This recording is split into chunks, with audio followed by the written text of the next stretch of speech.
mình YouTube ពេលដែលយើងចង់ដល់ហ្នឹង YouTube ប្រាប់ទៅនៅភាសា iPhone វាអត់ download បានចុះនៅ file របស់យើងឬក៏ក្នុង memory ទូរស័ព្ទរបស់យើងគឺពេលដែល download គឺគ្រាន់តែវា save នៅក្នុង Gmail របស់យើងទេ Gmail ហ្នឹង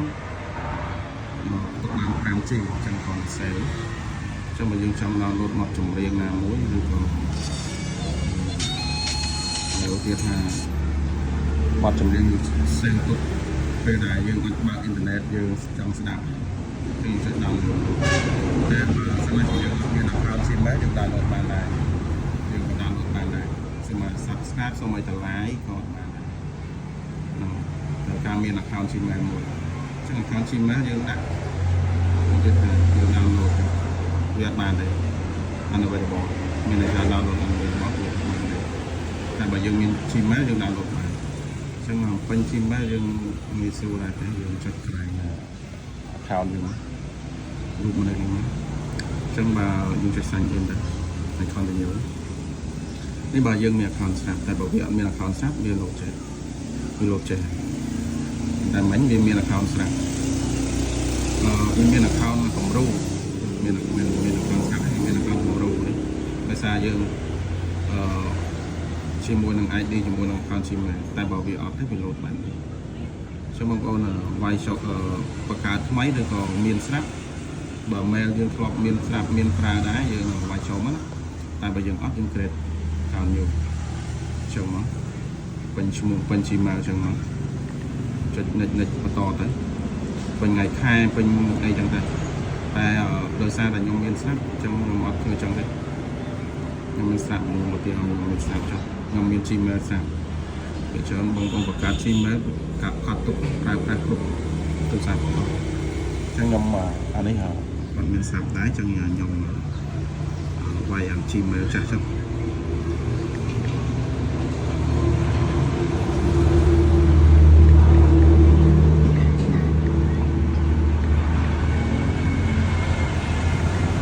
ពេលដែល Gmail យើងវាយតែប៉ុណ្ណឹងក៏បានយើងវាយពេញដល់ @gmail ក៏បានវាយតែប៉ុណ្ណឹងក៏ចេញដែរតែខ្ញុំឧទាហរណ៍ឲ្យសូចូលទៅដោយសារយើងពេញចឹងមកយើងសួរប៉ុន្តែបើយើងអត់ចិត្តក៏បានដែរក៏វាប៉ុណ្ណឹងក៏វាទៅដែរមិនបាច់ដាក់ @gmail ក៏វាទៅដែរមានន័យថា Gmail យើង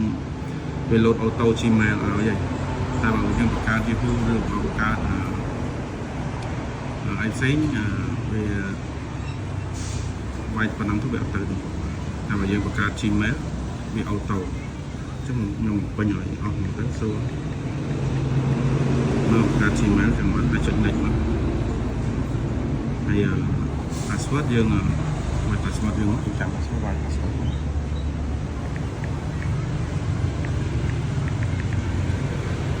ើងវាយ password មកហើយយើងចុច next ទៅបងប្អូនមាន mail វាយ mail ចូលទៅណាបង្កើត mail ខ្លួនឯងទៅណាបង្កើតមួយទៅ mail ស្រួលបង្កើតទេអត់បានទេតើយើងវាបានហើយយើងអាច download បានហើយ download បានវីដេអូខ្លះវាអត់ឲ្យ download ដែរដោយវីដេអូដែរទេនេះវាបាត់តែវីដេអូខ្លះក៏ download បានផ្សាយលើអ្នកផលិតYouTube ហ្នឹងផលិតវីដេអូហ្នឹងគេឲ្យ download គឺគាត់ឲ្យទេនេះយើងនិយាយថានេះខ្ញុំ download បាន download មកប្រើពេញតែហ្នឹងកំណត់បាន 5G ដែរទេអញ្ចឹងពេលដែលអត់អ៊ីនធឺណិតយើងអាចចូលមើលបទចម្រៀងហ្នឹងបានពេលអត់អ៊ីនធឺណិត